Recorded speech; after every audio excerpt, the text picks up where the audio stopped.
So when we think about our energy supply chain today, the fundamental challenge we have is 80% of the raw materials are made in China. We know of the fragility of the global supply chain as we all experienced under COVID. We know that there are policy issues that at any given moment can restrict access to the components we need to produce those or the actual sub-assemblies that we need to buy. As we look forward, one of the strategic imperatives for our nation and for our allies is to build U.S. and allied-based supply chains for everything that is used in the power grid. Today, capacitor films, over 80% of that material is manufactured in China. The machines to produce this have 2 to 3 year lead times and cost tens of millions of dollars to implement into an operating factory.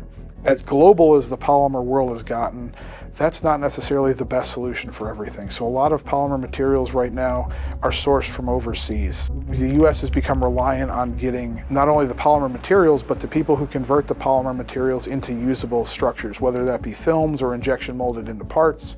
We don't do a lot of that in the U.S. So one of the things we're really proud of here at Peak is being able to bring some of that technology back at an elevated value level with our layering and be one of the first US-based processors of capacitor film on North American soil. So, there's a shortage, we have shipping issues again, we have access as a country to at least a critical mass of some of the key materials that keep the grid, that keep cars running, that keeps aviation moving. So I think that when you look at what matters to these partners, they're looking at their customers. And their customers are going to want more capability, they're going to want lower cost, or they're going to want longevity in their products to reduce their operating cost. And Peak Energy Films helps them with all of those. We can make their products either smaller or fit a different form factor and deliver the same capabilities, just as we've seen with computer chips, more capability in a smaller footprint. We're able to give them the ability to deliver higher performance, whether that's storage, whether that's length of time in the field, whether that's recoverability in the field.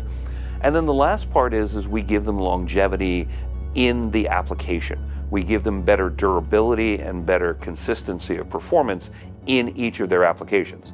Whether that's doing step-up, step-down power for the grid, whether that's doing charging for EV, or whether that's acceleration in EV vehicles. We need to make those decisions now to create independence in our supply chain and make sure that all the materials we're sourcing are US manufactured or allied nation manufactured.